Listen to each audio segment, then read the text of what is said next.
Hey, hey, hey, everybody, and welcome to the weekly Nintendo News Roundup live, each and every Friday night. The All In Crew breaks down the week in Nintendo news. Hey, Eric, looks like you had a little bit of an upgrade over there. I do, yeah. I got stuff. I got stuff. Been, over the course of the past few years, it I don't know if you know this, Seth, but the Nintendo Switch games haven't stopped coming out. It's true. So my collection has gotten to the point now where I really desperately, quite desperately, needed to get more places to put them. So I've leveled up my presentation here a little bit. Still got to make sure to find some room for my little friends down there, the Bard and Nirmala. But yeah, you can see a little bit more of my collection now. Nice. Yeah, very cool. Yeah, I got the shelves going on, all fancy schmancy, looking like a Actually, real Nintendo content I creator. got a new chair too, new Yeah, little new gamer chair. chair. Yeah, Yeah, look at you go. I Look know, at you go right? over there. You're all professional. Well, Eric, Well, it's a big week. that's argumentative. We got a big weekend news to get to, Eric. Yeah, So we actually have quite a lot to talk about tonight. But of course, before we get into the news, we have one very important matter of business to attend to. we absolutely do. The people who are the new shelves in our life. Sure, of course. Sure, why not? Our patrons, patreon.com/allinpodcast. Big thanks to all of our friends and supporters over there. We like to thank them here at the beginning of the show, starting with our Golden Banana Bunch. Thank you to Rob Yapel, Sean O'Baggins, Ashton, Tim A, aka NeoPrime33, aka Nintendo Dad Number 4, Phelan Ward, Bill Tucker, Marcus O'Neill, Liam D, Gamer Jason, Andrew Wilkins, Alan, hashtag Look to the Cookie, Solo, SAZ, and Bob Blah Blah. Big thank you to our Golden Banana Bunch. Erica's tipping the cup for each one. I'm worried you're going to spill your coffee doing that so much. I'm about to. But of course, moving into our Triforce tier. Thank you to Josh Vaughn, the godfather of Tingle Love Tuesday, John Datfast Cummins of the Retro Logic podcast, as well as the On Topic Retro podcast, the Globetrotting Jet Set Nintendo Hub, and Sparky of the Nintendo Hub over here on YouTube, Adam Caparello of the Retro Groove podcast, Shy Guy, the other half of our Shy Guy mod squad. Thank you, Shy Guy. Danielina Hosa, Dan and Luma, Bowza, the Keeper of the Hugs, the Don Rob, Foolish Fuji, and the legend himself. The person who I would display proudly upon my new shelves, Uncle Randy. Uncle Randy. Big thanks to all of our friends and supporters on Patreon. We appreciate you. You can get a 7-day free trial to the Golden Banana tier and check out a ton of exclusive content that goes up there. Triforce tier patrons also get discounts on our merch, which you can find at allin.media. If you're watching us here on YouTube, it's below as well, so you can check that out too. And if you don't have any bones to throw our way, that's okay too. You can support the show totally for free, by dropping some words on your podcast feed. If you listen to us on your audio feed, leave us a 5-star review. That is very appreciated. And if you watch us on YouTube, your likes, your subs, your comments, and all that stuff all helps tremendously and is very free. Cool, man. His Should free we get can into confirm. it? Yes, we absolutely should get into it. It's been a week. It's been a heck of a week. There's been so much stuff going on that, honestly, some of you may forget that some of the stuff actually happened just since last Friday. Yeah, man. So let's get into it here. Yes, sir. I think we probably just need to start with the tweet. Right? Oh my god, it's the Switch 2! Nintendo was officially confirmed to Switch. Oh my god, blah, blah, blah. Okay, let me just calm down. I'm okay. I'll be fine. But yes, the day that we've been waiting literally years for has finally arrived this past weekend. Or was it like Monday night? Monday, for us, it was Monday at 2 o'clock in the morning. Yeah. Yeah. Furukawa, you know that because he says it there in the tweet. He announces this is Furukawa. And they specifically confirmed that they will be properly, officially revealing their next hardware, not just a new version of the Nintendo Switch, like the Switch Lite or the Switch OLED. They will actually be revealing their next generation hardware within this fiscal year. Now, for those who don't know, the fiscal year ends in March. This calendar year and this fiscal year are two different things. But regardless, this is going to be the final year that we don't actually know what Nintendo's next generation system is going to look like. And I mean, here we are almost a my lord, nearly a decade, approaching a decade into the Switch's lifespan. We're in the 8th year of the Switch's lifespan at this point. So it was kind of time. Obviously, the speculation has been running rampant for years already, so much so that it's been having a fairly considerable effect on Nintendo's stock price for quite some time, which made me wonder whether or not that was part of the reason behind this tweet. Obviously, the actual reveal is still quite a ways off, but it makes me wonder if they were close enough to say, all right, stop with the rumors. Let's, here's a single breadcrumb, which will turn into a monumental buffet later on down the line. Yeah, I don't think it, I mean, personally, I don't know. I'm not, I'm not a financial analyst or whatever. I don't You are necessarily. not Furukawa. No, I'm not. This is not Neither am Furukawa. I. This is Yeah. not. But I don't know if it necessarily has anything to do. I mean, their stock price really hasn't fluctuated that much. If you look at their the way that it's been laid out, really since the advent of the Switch, I don't think they've dipped below the double digits in share price. And I think they're right now at like 15 point something a share. So I mean, they've been kind of between the 10 and 15 range for the entirety of the Switch life cycle, pretty much, with highs and lows, of course. Yeah. Like anything else. But it's interesting, man, because this thing has, obviously, everybody's been talking about it for a long, long time. And we've been, there's been rampant rumors and speculation and stuff. I'm sure there's a part of Nintendo that wants to come, on the other side of that. I think this is more so just to kind of like tell people, because look, like the Switch is getting long in the tooth. I think more than like response to like rumors or speculation, it's like, hey, don't worry, like we do have something cooking, investors. Like there is something coming. And they also, and we'll get into numbers and stuff here in a second, but they have a fairly ambitious goal for this next fiscal year in terms of the amounts of Nintendo Switches they expect to sell, even removed from whatever this next thing is. So I think they're just trying to like set some expectations with their investors of like, hey, don't worry, we're still supporting the Nintendo Switch, but we also have stuff coming out. We also expect to sell this many Switches this year. So like, don't abandon ship. Yeah, we know what we're doing. Yeah, and something that's gotten completely lost in this tweet for a lot of people is the fact that they did announce a direct in June, which is going to be showing off the titles releasing in the back half of 2024, because of course Nintendo was going to have games coming out in the second half of 2024. But I did wonder, because obviously this announcement came kind of in conjunction with the release of the 2023 fiscal year reports, which we'll get into here in a few seconds. But another thing I wondered is whether or not, just to kind of keep people from maybe getting their sights set too high on the June showcase, because there hasn't been anything already announced for the back half of 2024. If they said, it's like, what, it's close enough, we need to start really managing expectations with this show, so that people don't come into, like, we want people to be excited about the games, but we don't want the headline out of this amazing showcase we're going to have in June become still no Switch 2. Yeah, I think they know that their investors probably are saying the same things that the fans have been saying, which is, the dialogue around Nintendo Switch this year has been, oh, it's a quiet year, despite the fact that they've still maintained basically a monthly release cadence with first party titles. Like, oh, it's been a quiet year. We don't know anything beyond Luigi's Mansion 2. We had an announcement earlier this week that we'll get into that puts a game in July. But we still, the rest of the year is a huge gray area, which is not necessarily common. Nintendo, in other words, has been a little bit quiet this year, and it's probably because we're gearing up for the next thing. And so, they are kind of setting expectations here. I think it's pretty cool, and a little uncommon for them to like come out and say, like, yeah, we knew we were probably going to get a direct in June. Like, probably, of course. We usually do. It's June, July timeframe, like every year.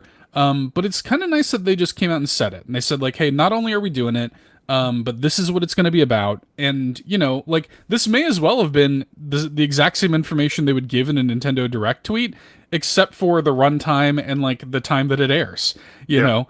Just like, hey, this is happening. It's going to be detailing Switch software for the latter half of 2024, and there will be no mention of the Nintendo Switch successor. I imagine that's going to be exactly what they say when they make the tweet about that. Very likely. Very likely. So, I did see a few people talking on Twitter about the Nintendo Switch's successor, which we have no clue when it's actually going to release. Some people are trying to report on, the Switch 2, the Switch's successor, actually releasing in this fiscal year. That's not what Nintendo said. no, it isn't. We don't know when the actual hardware is going to be released. However, I have seen a few people bring up the point of, now that the conversation has officially started, how many people out there that still haven't pulled the trigger, the 3 people out there who still haven't pulled the trigger on getting a Nintendo Switch, do they say to themselves, considering they've already waited this long, do they say to themselves, I'm just going to hold off until the Switch's successor? So, talking about Nintendo's goals for Switch hardware sales over the next year, I don't know. I think they may be setting their sights a little bit too high, because at this point you are targeting very picky people, very choosy people who are probably thinking to themselves, well, I'm not about to pick up a system that's going to be rendered obsolete in just a few months. So that, I think that aspect is going to be very interesting coming into the back half of this year. And I do hope Nintendo, if they expect to sell as many systems as they're hoping for, maybe they know something about this June showcase we don't. But if they want to sell that many systems, they need to have a big, or maybe even a couple big releases in the second half of 2024. Like maybe even a core Mario, maybe even, another Zelda release. Yeah, I think there's a lot to get into even just with that, because the people who are aware of like this tweet are the people like us who have Switches already anyway. So I don't think that they're going to before this holiday. I don't think they're going to say anything else. Like I think I think they're going to sit on this until like we're pretty like close. I think the next time they talk about this will be when they're like ready to do a full announcement of it. Like early next year, if they follow the Switch 1 blueprint mid-January or something, I could totally see them doing that. And they did say like that 13.5 million, it was interesting because I actually initially assumed that the 13.5 million would include whatever this is. And I was like, okay, well, if that's the case, then it probably isn't actually as ambitious as I would think. But I agree with you. They did clarify it does not include the Switch successor because they don't want to tip their hat at all as to when this thing's releasing. We just know that they're going to announce it between the June Direct and March 31st, 2025. It's just going to be announced and revealed at some point between then.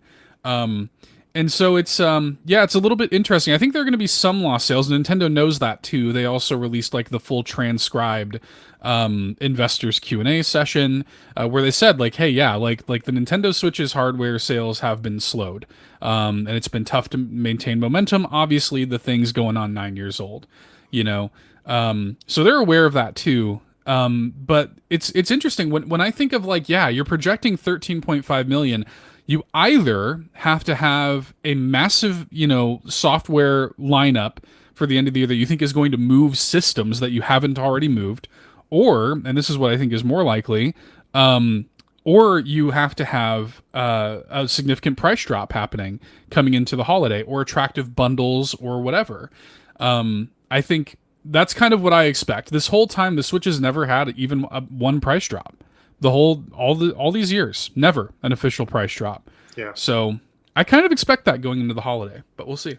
I could see that. I mean, because Nintendo is very good at playing the long game. It wouldn't surprise me if before the Nintendo Switch successor even comes out, if the Nintendo Switch itself, especially for this holiday season, which is more than likely not going to include Nintendo's next hardware, if the Nintendo Switch's different models all experience a fairly sizable permanent price drop starting this October and November. Now that's, I mean, considering that Nintendo is planning on selling the entire lifetime sales of their previous console in the ninth year of their current console, I mean, that says to me they've got some big plans, or the analysts and the projectors are just throwing out pipe dreams to the investors. Yeah, yeah, maybe that's dangerous too, though, and they know that. So Yeah. it's interesting, man. It's gonna be interesting to see. They sold about 15 million units, over the last fiscal year. So Well, it's Zelda. yeah. So like I think you had some system sellers in there, but like I think 13.5 is pretty ambitious, and but hey, they know stuff that we don't. So Yeah. it's got to be either like exciting hardware bundles, a discount, or yeah, major software, coming into the fall. So I'm going to be really, this June Direct is low key very exciting. It is. I agree. So yeah, we'll see what's going on with that. But That, or just a ton more remakes and more big marquee releases like Endless Ocean Luminous and other indie games that have been released in this. But so we'll see. But yeah, we'll see what happens. but yeah, just coming out of the Big N's office. First of all, yeah, Switch 2 is announced. Jeez, we've been waiting on that one for a while. I just want to take a moment to realize that OMG moment that we've been waiting for years finally happened. Yeah. But there's been a lot more stuff that has happened over the course of the past week, and you, sir, are kind of our fiscal report subject matter expert. So when it comes to like big numbers and kind of big announcements coming out of the fiscal report for 2023, I think for most people it just boiled down to the fact that the Nintendo Switch has sold upwards of 141 million units at this point, which is just nonsense. As you just said, they sold 15 million units over the past year. And yes, now the Nintendo Switch has surpassed 140 million units sold. Just to put that in context, there's 300 million people in America. So that's one Nintendo Switch for basically every other human being in America. That is nonsense. Big deal. Yeah, the official number, it's 141.32 million is the new Nintendo Switch hardware sales figure.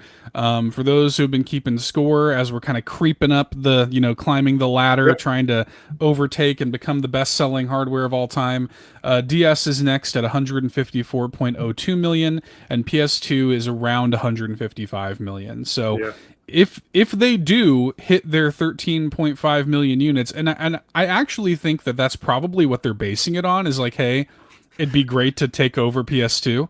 It really, like, for the past few years, that's kind of what it felt like, hasn't it? Nintendo Switch has sold so well that Nintendo can just really smell, like, if we just really get behind this thing and just keep pushing it for a few more years, we really can make the Nintendo Switch the best, the biggest home console, or the best console period of all time. And I think Nintendo, I think that's been Nintendo's plan for a couple of years, because I mean, we've seen it with it just brought up Zelda. They left Zelda in the oven for an extra year just for polish. That's the type of company that Nintendo is. I'm sure they were like, you know what? We've still got this awesome wave that we're coasting. Let's continue to polish. Let's continue to upgrade and find ways to make our next piece of hardware even more impressive. And let's just get behind the Switch fully and push this thing across the finish line. There's not a doubt in my mind that's been the plan for the past several years. Well, and it's funny too, because now that I say that out loud and I look at it, that's exactly what this is. Because if they do manage to make their 13.5 million unit goal, that is almost to the decimal, like right there at 155 million. So, like, I think that's totally what they're projecting that number for. Not that, they don't also have reasons to think they could achieve it.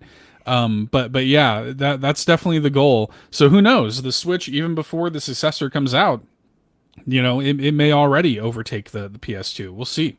That was my thought process, because once I saw that 141 million, I was like, oh man, it's actually in striking distance. Yeah, pretty cool. So we got that going on. I mentioned earlier, but just to reiterate, that 13.5 million unit number does not include Switch 2. which again, we don't know if it's actually going to release within the fiscal year or not. We just know it's going to be announced within the fiscal year, so we don't know anything other than that. In terms of some software sales, the two big first party things in terms of updates here, Princess Peach Showtime and Mario vs. Donkey Kong each sold over 1 million copies. Princess Peach Showtime at 1.22 and Mario vs. Donkey Kong at 1.12. Pretty impressive. To be honest, I can't believe Mario vs. Donkey Kong cracked 1 million. Yeah. I was pretty shocked by that. I like the game, but I was pretty shocked to see it do so well. I know Mario is, the name recognition, the movie, and blah blah blah, but that's pretty darn good for that game. Yeah. So it's hard to sell 1 million units. There are a very select few games and franchises that can come out and expect to sell upwards of 3, 5, 10 million copies. I mean, Pokemon's one of them. Super Smash Brothers is one of them. But even for a massive company like Nintendo, 1 million copies dropped is nothing to laugh at. No, yeah, especially just for their launch windows. I mean, these games came out in February, and in fact, Peach was March, and this is only reporting through until the end of March 31st. So, I mean, this is pretty strong early numbers. They may go on to sell or Peach anyway, in particular, might go on to sell even more between now and then. So wouldn't surprise me. I mean, Peach came out in March, so that's a very small sample size for Peach's sales numbers, regardless. So I'm really glad that a brand new IP featuring a female lead from Nintendo can also sell 1 million as well. So I think that's a good sign for the next generation of games and consoles. Yeah, agreed. Very cool. We did see, so hardware sales have been on a downward trend really since 2021. They are continuing to sell less and less. However, one thing I do find interesting is that as we kind of get into the kind of like tail end of what we now know as the Switch's life, Switch OLED sales actually have made up nearly half of Switch sales this past year. So people are starting to kind of like new Switch purchases are Switch OLEDs by and large. Well, so it's I'm sure at this point, many of the new Nintendo Switch sales are replacement consoles. I'm sure it's people trading in or getting rid of their original Nintendo Switch and saying, well, if I'm going to get a new one, I might as well get this bigger, sexy, prettier one. Yeah, it might also be a stock thing too. They might they might be just more readily available than the regular Switch or Switch Lite. I can see that. Yeah, so that's interesting. And then the last little stat I have here is just their net profit. They set a new record this year with their net profit of 490.6 billion yen in net profit for this. It sets a new record for them, and there's a very stat making the rounds where I saw it. The amount of profit made in the Switch era, basically through to like 2017, outweighs the amount of profit, even adjusting for inflation, since like 1981 for Nintendo. So just to give you an idea, and that of course includes everything from the movie profits, the theme park, and everything else. Nintendo is making more money now than they ever have. Yeah. So, well, the money in the theme parks, those were made possible because of the success of the Nintendo Switch in large part. So, but yeah, just the Nintendo's doing very well, ladies and gentlemen. I think they're going to be okay. Yeah, they're gonna be just fine, and we'll obviously looking forward to June Directs, and we're looking forward to all that stuff. I mean, look, man, it's already coming up on mid-May, so before you know it, we'll be here talking about a June Direct. Yeah. So yeah. Well, very cool. Speaking of June, we do have a little piece of Nintendo news that also has to do with June, specifically June 10th. Starting June 10th, Nintendo is basically removing the Nintendo Switch functionality with Twitter/X. So that tweet also made the rounds this past week. Not necessarily a massive headline, but just kind of a quick little thing. As of June 10th, 2024, it will no longer be possible to post screenshots and videos to X, formerly known as Twitter, from the Nintendo Switch's album, or send friend requests to social media users via the friend suggestions feature.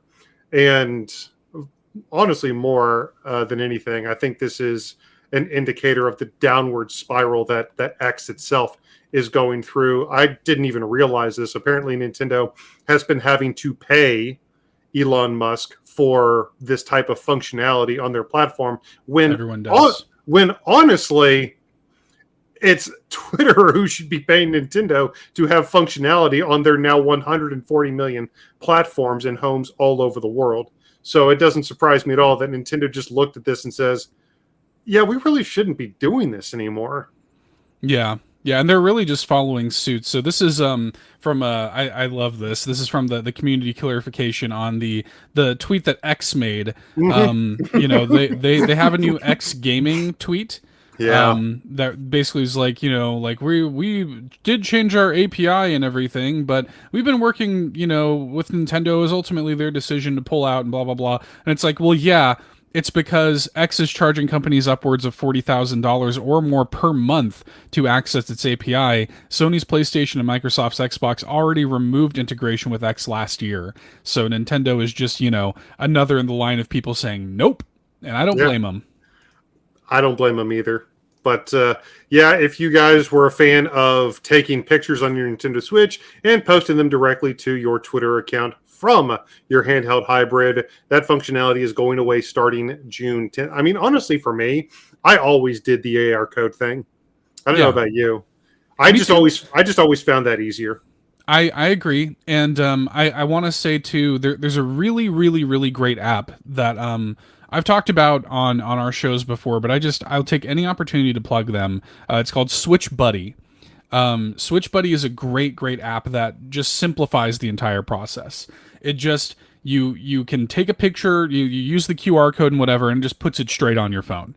It just downloads it immediately. It's very clean, very simple, and it's free too. There's like a premium version of it, but it's free. I paid for the premium version just so that I could like support the developer, because I just think it's a great app. But so anyway, if you're the type of person that likes to post a lot of pictures and videos, get Switch Buddy, and it just makes the whole process very easy.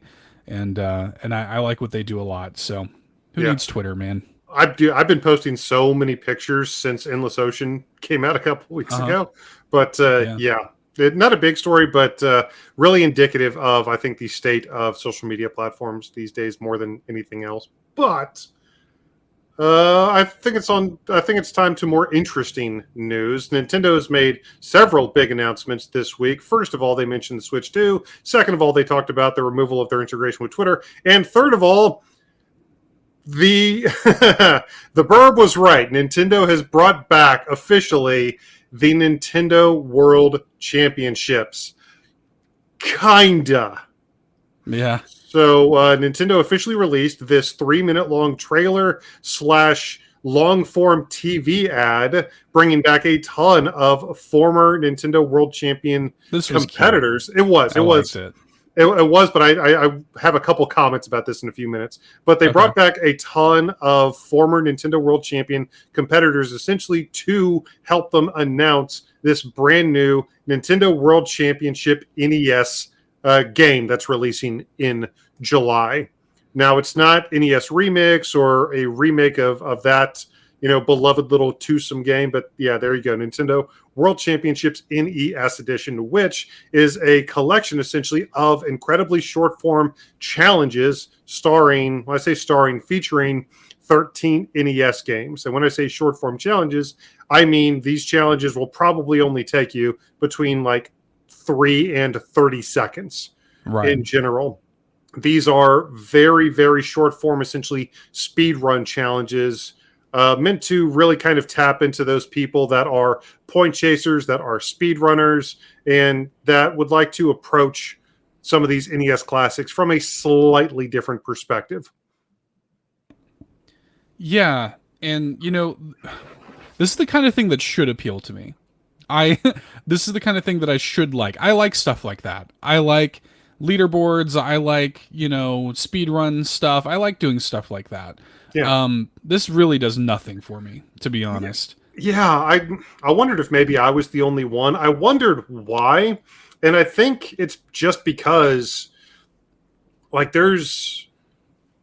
that's really the only gimmick to it, is it's taking content that we are already decades long familiar with, and just chopping it up a little bit. The thing that made the NES Remix games so interesting is the way that the different NES games kind of melded together. We talked about this in last week's episode, but the way that you would be playing a Mario game, but you'd be playing with Link or with Pit or something, and the way that they mixed the two games together made for some really, really interesting mashups. However, these are just the games in bite-sized form.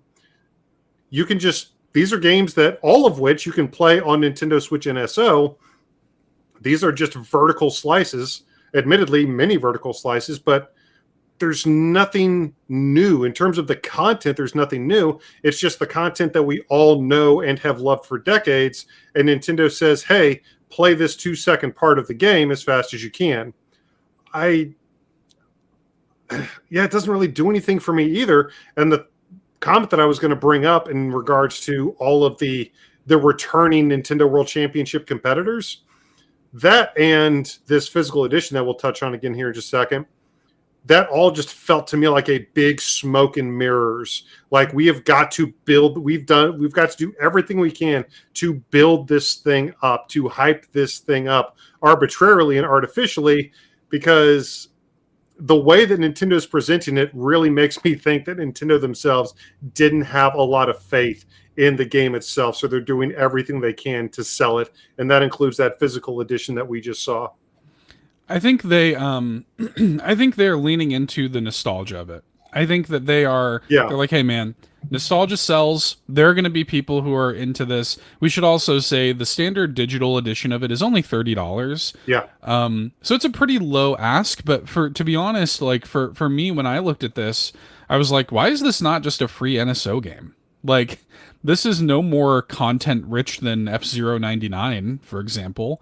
This to me, like, if this was a free NSO game, I think I'd be genuinely like pretty stoked about it. But it's like a thing. They're trying to make it a thing anyway. And this is like, I look at this and I'm like, this is just just classic end of life, final year kind of video game release from Nintendo. Yeah.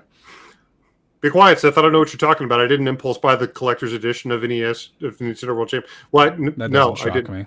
I don't know what you're talking about. I didn't do that. That doesn't shock me one bit. So so maybe I did. The collector's edition is admittedly kind of cool. The physical, well, I think it is. The physical collector's edition for Nintendo World Championship NES Edition does come, of course, with a physical game card. It comes with cards for the 13 NES games in question that are featured within Nintendo World Championships NES Edition. It comes with a couple 5 nifty little pins, and it does come with a very retro style, very classic style golden NES throwback cartridge, which I know won't have a chip in it or anything, but yeah, this is definitely appealing to the nostalgia, to the old man brain that I have, and once again, I absolutely didn't impulse pre-order it this week. Well, that's what that's what they're banking on. Absolutely, is just this is exactly. This is a nostalgic thing, so let's just bank on that, and that'll do just. It's going to do just fine for them, and I'll probably pick it up just to mess with it. $30 is like right. It's like just low enough. It should not be a penny more. It's just low enough to where I'm like, you know what? I think I'll go in and futz around with it and see what's up, because maybe there's more to it than meets the eye. Admittedly, I do like, and they show it off kind of briefly in the trailer when all I did think it was just really cute to get all those people back together. Yeah, it's a good gimmick. And they have them all playing this like new party mode, which is kind of cool. I kind of like that. I like that, some of the stuff that we have become kind of accustomed to. A lot of speedrunners will often display like their controller so that you could see like the inputs and stuff. So that functionality being on there is pretty cool. I'm assuming, I don't know, that I don't believe they've officially confirmed this one way or another, but I'm assuming you can watch other players like footage and ghosts and stuff, so you can actually see their input. That is the only reason I think that functionality would really need to be in there at all. So that's kind of neat. And I don't know. It is what it is. It's not like I'm not excited about it. I would have much there've been a lot of people who I've seen online who are like, "This is basically NES Remix 3." I'm like, "No, it's No, it's really not. not." No, it's not.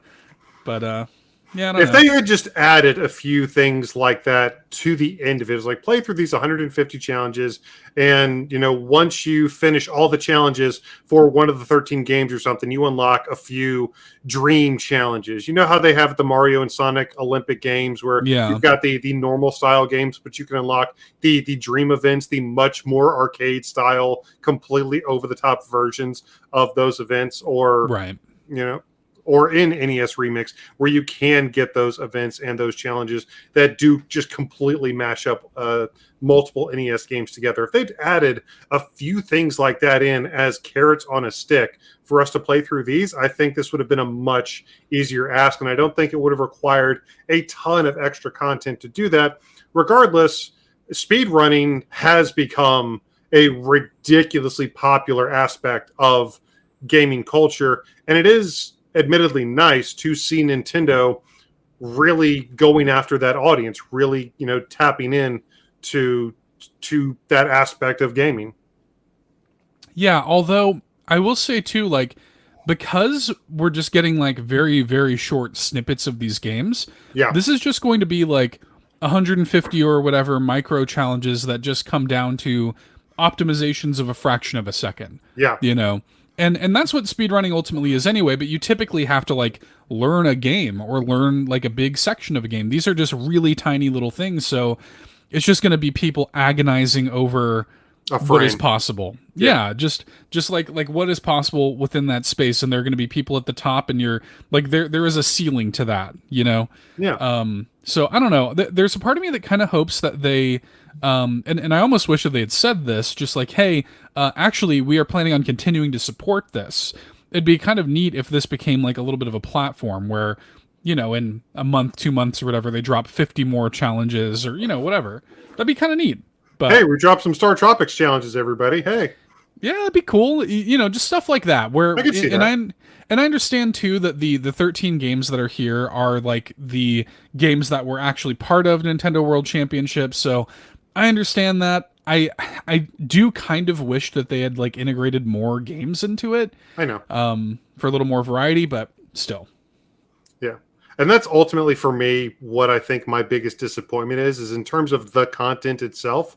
It's Yeah. all 100% content that already exists. And not only content that already exists, but content that you can play Yeah. for free as long as you have a Nintendo Switch Online subscription. And then they're asking $30 for this. But I don't know. It'll come out. I'm sure, I'm sure our amazing all-in co-hosts Matt and Seth are going to be trading world records in the Discord come July 19th. We'll see. Yeah, we'll see what happens. Like I said, $30 it's pretty low asking price. I'll check it out. July 18th, that is the date. You can pre-order it now for the digital version, and yeah, the physical is pretty short supply. People are already kind of throwing it up on eBay and whatnot. So You can pre-order it now. There's open pre-order on Best Buy right now. You don't need to good. pay scalper Yeah. prices. So, and quit accusing me of impulse buying that, Seth. I didn't. I promise. Evening, Bowser. How you doing?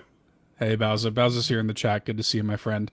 Okay, well, speaking of merch and goodies, Yes. they actually announced this. This is only for Japan right now, but there's some pretty exciting Tears of the Kingdom related merchandise coming out in celebration of the game's 1 year anniversary. As we sit here tonight, we're just 2 days away from the 1 year anniversry of Tears of the Kingdom. Oh man, it really is, isn't it? Good lord, that game's been Yeah. out for a year already. That is nuts.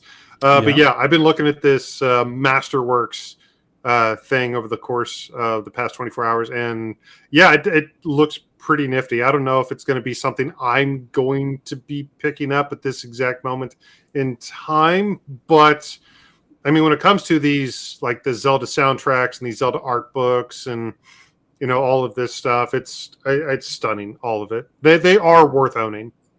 Oh yeah, I love Nintendo art books. I have a lot of them. I have Mario art books, do Splatoon too. art books. I have I have all of the Zelda books they've released so far. I have them all.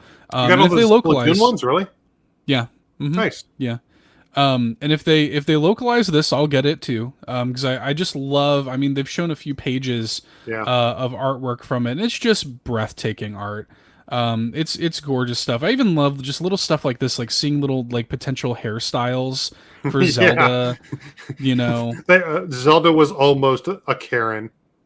I love this stuff. Like, and they always have like little, transcribed, notes from and commentary from the developers. I love all of this. I love the concept art. I love the drawings. So, yeah, if they do localize this, I'll be all over it. We don't know if they are localizing it yet, but it's coming August 30th in Japan at least. So we have that coming. That's not it though. We also have uh, this Master Sword replica coming in November. It's $200 coming in November. This kind of prop replica Master Sword, which is pretty cool. It comes with I don't know if they show it in these photos here. Oh yeah, here it is. It comes with a display stand for both like the sheath of the sword and the sword itself as well. So I hope it pretty shoots a cool. sword beam if you're at full health. They say that it features memorable music and sound effects Oh from The Legend of no. Zelda. Oh So no. it'll set you back $200, but it does look kind of cool. I'm not gonna lie. Oh no, it's a high-end Zelda lightsaber. Yeah, pretty much. And then yeah, you kind of alluded to this earlier, but we also have got the soundtrack collection coming for this thing. This is a 9 disc, I believe, 344 track collection. That is I don't think coming. I've listened to that many songs in my life. Yeah. This is coming July 31st, and it's got just again 9 discs, all of the music from the game. It's got this beautiful box set to it. It's got this little like stone Master Sword maquette sort of thing here, and yeah, looks pretty cool. They're celebrating the 1 year anniversary in style. Yeah, it actually comes with a human Princess Zelda as well if you buy it. Yeah, it comes and they've done stuff like this for Breath of the Wild as well. Yeah. In fact, in celebration of Breath of the Wild's first anniversary, they did something quite similar. So it's nice to see Tears of the Kingdom getting this treatment, and I'm pretty confident that all of this stuff will be localized as well. I imagine it's just a matter of time, but yeah, pretty cool. Well, I mean, when it comes to these massive adventure games, especially like The Legend of Zelda, the amount of stuff, the amount of assets and songs and art and things that you have to create for these games, I mean, as we've just seen, they can very easily fill their entire, an entire discography for many other artists and an entire, encyclopedia of artwork for many Yeah. other artists. So it doesn't surprise me that they say it's like, hey, we've got all of these amazing assets that we've put into this one form, i.e., the video game itself. However, these are all very easily digestible within another form, i.e., CDs, art books, etc. So, yeah, when you have a game like that, it makes just way too much sense. Why not take all the stuff that you've already created? And I mean, it's part of a beloved franchise anyway. Nintendo would be leaving money on the table if they didn't do this. People would have absolutely been screaming. Zelda super fans would have been screaming from the mountaintops. It's like, let me own the art in this game. Let me own the CDs in this game. Well, now you can. It's probably going to be pretty expensive, even when it gets localized. I imagine when, not if. This is absolutely coming to the West. No official word yet. I'm just saying. Yeah, it probably will. It'll probably take some time. We there's typically a bit of a lag time for this stuff, but yeah, I think it'll come over here. So very cool.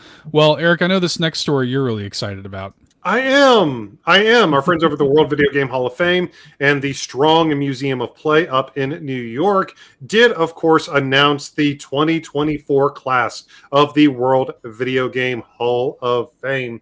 Read Andrew Borman's tweets. Apparently, they did it in live. Like, they actually held a proper ceremony at the museum for the first time in several years to do it. So that was really cool. If I have the opportunity to go to one of those some year, I will absolutely do it. But enough waffling. The 2024 World Video Game Hall of Fame class is Asteroids, Ultima, Myst, Resident Evil, and Sim City.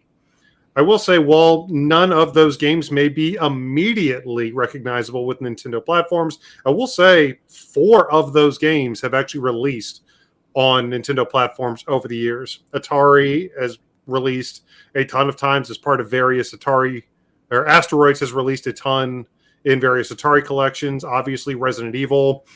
We got that amazing Resident Evil remake on GameCube. That's the first thing that pops into my mind. A lot of people may not realize Myst is actually playable on the Nintendo Switch. It is, yeah. Myst is playable on the Nintendo Switch. And of course, SimCity, for me, I always think back to the Super Nintendo. I love that version of SimCity. But Ultima, the only version of Ultima that I believe we've ever seen on a Nintendo platform is Ultima Exodus. Okay. But regardless, 4 of the 5 inductees into the World Video Game Hall of Fame 2024 do have at least ties to Nintendo, and congratulations to all the nominees. In my opinion, all well-deserved. Yeah, they do a pretty good job over there with nominating the right things and Yes. putting the right things up. It's always like, whatever does end up getting inducted, I'm not going to be mad, I don't really have any like personal attachment to any of these games or franchises, so I don't have a ton of skin in the game personally, but still cool, well deserved. I agree. Absolutely well deserved. And I wonder if right now they put in Resident Evil just as kind of a placeholder, because I don't think RE4 is in the World Video Game Hall of Fame. I may be mistaken, but I don't think it is. But I don't think so either. I wonder if that's just kind of a placeholder for the Resident Evil franchise, so they can leave RE4 out for a while and maybe induct Metroid finally on its 19th try or something. Yeah, yeah, yeah. You might be right. We'll see what happens, but yeah, always cool to keep up with them and what they're doing. Yep. I will say too, we didn't want to just in case anybody was wondering if we were going to talk about the Microsoft layoffs, we specifically did not want to stop and talk about that. Not because we, are not passionate about that topic or that we don't think that it's something that should be talked about, but because we didn't want to take away the focus from what's really important with that story. Yeah. And try to relate it to Nintendo and work it into our news roundup. But of course, we are aware of that whole situation, and we both think it's terrible. Yeah. I actually got pretty heated this past week, and I don't want to. Yeah, of course. It's awful. AAA games industry is imploding around us, and it's all going to burn and die. But I just wanted people to know why we weren't talking about it. Yeah. Okay, quick PSA, Eric. Endless Ocean Luminous's first event dive is taking place this weekend, in addition to an Endless Ocean-themed Tetris 99 Maximus Cup. I know you've already dove in to this. I have indeed. Yes, indeed. I actually completed one of the event dives a little earlier on today. I will say the event dives are very, very quick. In many of the dives, the online dives, you have quite a bit of time to run around, find treasure and interact with players, scan species and all that type of stuff. It seems, again, this is only after a single dive, but it seems like the event dives are very quick endeavors. You're supposed to get in, find the unidentified marine life, as they're called in the game, find the various species throughout the map that are special in some way. That's all I'll leave it at. But they're actually kind of like a challenge mode a little bit. However, you can find species that are not typically available in the versions of the maps as they appear in the main game. So I'll definitely be jumping in and running a few more of those challenge maps and jumping more into the event dive this weekend. I think it's called Song of the Sea Dragons or something. I think that's right. Yeah. You can do that online, right? Yes. Yeah, it has to be online. Yeah. Oh, yeah. It does? Okay. Yes, the event dive is an online dive. It is not a solo dive. It is an online dive. Gotcha. Okay. Good to know that. Yeah, I haven't had enough time to do online yet. I'm hoping to get into that early next week, but hopefully we can get some stuff together for that. So absolutely, let's do it. Cool. But yeah, in addition to that Endless Ocean dive, if you are still playing Tetris 99, I think it's actually the 40th Maximus Cup. Oh wow! In Tetris 99, and that is for Endless Ocean Luminous, both going on this weekend.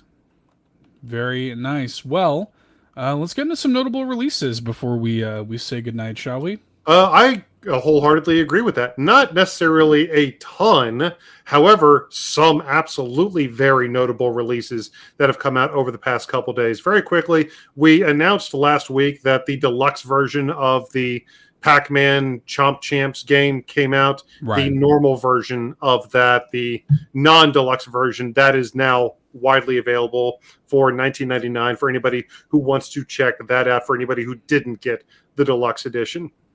Yeah. That's out. But in addition to that, especially just as we're recording this, dude, yesterday was a massive day for indie games. First and foremost, well, I don't know, first and foremost, but first up at least is this adorable little cat-based game behind me, Little Kitty, Big City, that we saw a few weeks ago in the Indie World Showcase. And here it is, finally available on your Nintendo Switch right meow. Our friend Locklith was actually doing a stream of it last night, and I jumped in for a few minutes. I didn't want to stay too long because I'm going to play it myself. I didn't want to have too much of it spoiled for me, but I did actually see her find the strawberry hat, and I've never heard Locklith squee before, but it was adorable. Nice. Yeah, I'm looking forward to playing it too. I've picked it up as well. I'm going to put a video up on the YouTube channel pretty soon for it. So look forward to that. This one's been on our radar for a bit. Looking forward to having some fun with this one very, very soon. Very adorable, very mischievous little kitty in a big city. Yeah. So. And I can't say Locklith did specifically say, these are her words. These are her words. I didn't ask this. She specifically did compared it to the exact two games that I compared it to when we saw it at the Indie World Showcase. She says, this is giving me super Untitled Goose Game vibes and super Stray vibes. So nice to know that that's what the game ultimately is. Yeah, I mean that, it kind of seemed like that's what they were going for with that one. Here's a game that I'm really interested in playing. I don't know when I'll get to it, but there's a game called that also came out kind of in that same time frame, 1000X Resist. Yes. Which has been getting a lot of buzz. Was told this about this game initially actually by Greg Lobanov. When we talked to him, episode 200, he loves this game. Like he said, this is one of the strongest like narrative games he's ever played. So I really want to check it out. We've seen it at a few different events. We've seen it at a few different showcases and directs, and I've watched trailers for it. Honestly, I'm still trying to wrap my head around what the game is supposed to be, because the trailers don't really do a good job of conveying that. It all seems like just a bunch of random disparate shots of the character running through various environments, and then just weird random shit. Just kind of a fever dream of trailers that leave you with more questions than answers. But I mean, it still looks cool, and I mean, we certainly respect Greg Lobanov's opinion. So yeah, I think this is essentially like a third person walking sim. I think is essentially what this is, where it looks like you're just kind of walking through a bunch of environments, talking to characters, seeing cutscenes and stuff, and really just kind of engaging with the world and the story. And I just love the look of the game. Yeah. And I think it looks really cool. This is published by Fellow Traveler, and that's kind of just Fellow Traveler's entire thing. Is these kind of like narrative heavy experiences. They're known for stuff like Citizen Sleeper. This is well within their wheelhouse. So. Yeah. I don't know, like the sci-fi anime vibes I was getting, I was wondering if it was going to be something like Stellar Blade, a really combat-focused 3D action adventure or something. So I don't think so. Yeah, I don't think there's any combat. I was trying to see, is that gameplay? Is that gameplay? She's just walking. Is there any other gameplay? Is there any? So I don't know. But it looks cool. I'll give it that. Yeah. It certainly does look cool. And that also released this past week, as a matter of fact, just like Little Kitty Big City, that also released just yesterday. And to kind of complete the May 9th, 2024 trifecta, a lovely little Metroidvania that we've also had our eye on for a while, also itself did indeed release just yesterday. And man, has this game been generating a lot of buzz. It's been reviewing phenomenally already. I think it's got a Metacritic score of 91 or 92 still. And this is, of course, Animal Well. Yeah, it looks cool. I've been excited for this for a while, although I will say, reading the reviews actually unsold me on a day one purchase on it. Not because I think the game is going to be bad, far from it. I think it's going to be very cool. I just don't think I'm in the headspace for what this is. I thought that this game was going to be like a little bit more straightforward than apparently it is. People are saying this is a game about like the secrets, the mysteries and stuff. This is like a Fez like experience. And I like Fez, but I don't think I'm in the headspace for like an obtuse sort of like mystery based, sort of thing. There are people who are talking about, you can roll credits on the game in 5 hours, but it'll take you like 50 hours to, to see everything. And, I'm just kind of like, I don't know if I'm like in the right place for that right now, but it does look cool. I will say, stay tuned here on the YouTube channel. Matt is making his debut on the YouTube channel with a video that he recorded actually with his wife. So yeah, look forward to that. That should be hitting the YouTube channel really soon. And he's impressed with it so far too. So I'm sure I'll play it eventually. I just don't know if I'm in the right headspace right now for it. Fair enough. I mean, the one thing that's always gotten me about this game whenever we've seen trailers is just like the visual style and the lighting. Just the lighting in this game is just stunning. Absolutely stunning and very unique. It's very hard to make a unique looking game at this point in the industry, but this one very clearly has its own visual flair. Yeah. What I think I might actually do, LRG is doing a physical for this at the end of the month. And this seems like the kind of game I actually would like to have physically. And so I may just order it physically, and then whenever that comes in, I'll be like mentally ready to play it. Yeah. So I think know you don't buy a lot of games physically. No, I don't. I don't either. Yeah. I try to be pretty choosy with my physical purchases, but this seems, by all accounts, this seems pretty special. And so I might go ahead and just pay the extra like $10 difference between the physical and digital version of this game and just kind of wait. And by the time it comes out, maybe I'll be kind of ready to play it. So. Yep. But in terms of the Nintendo Switch, those 3 big games released just yesterday. There was, very quickly, Bowser in the chat says, more Vampire Survivors. Yes, indeed. The Contra update for Vampire Survivors also did indeed release this week.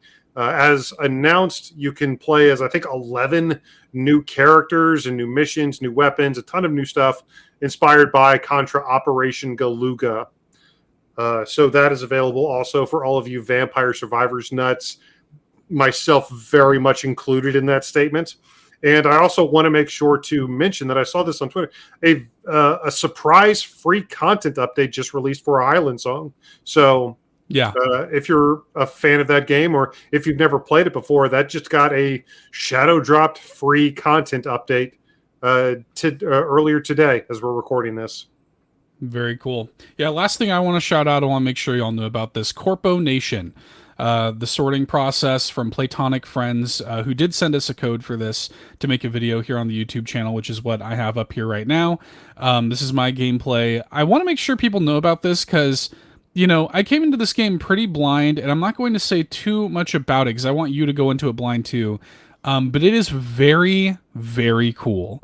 And it is pretty much a perfect cross-section of like 2 games that I really love, and that is Hypnospace Outlaw and Papers, Please, is kind of what this game is. It's got a lot to say about like sort of like, corporate capitalism and stuff like this, and there's a lot going on there, but it has a very cool sense of world building through like fake computer, online internet, stuff like this. In addition to this kind of like brainless like sorting gameplay that they're doing, that's kind of your daily like task. You go back to like your apartment at the end of the day, and you have access to like your computer, and all the other stuff takes place there. So again, I don't want to show you too much. You can check out the video if you want to, but I would recommend going in pretty blind because that's what I did, and I came away quite impressed. I'm looking forward to playing more. Nice. Gosh, so many indie games coming out. And yeah, I'm glad that we got to feature that game. I saw it. I didn't know what to really make of it. That's one of those games that it doesn't really trailer well because it's hard to get a sense of really what it is when you see it Right. just in gameplay like that. Because just in the few snippets you were showing, I was like, I have no clue what you were doing in those. I'm sure Yeah. you knew what you were doing, but just watching that little gameplay clip, I had no clue what was going on. But you like it, huh? I think it's really cool. Again, it's not going to be for everybody, but if you like Papers, Please, if you like Hypnospace Outlaw, like that sort of thing, I think you'll find something to like in there. Again, you can check Nice. out my video if you want to.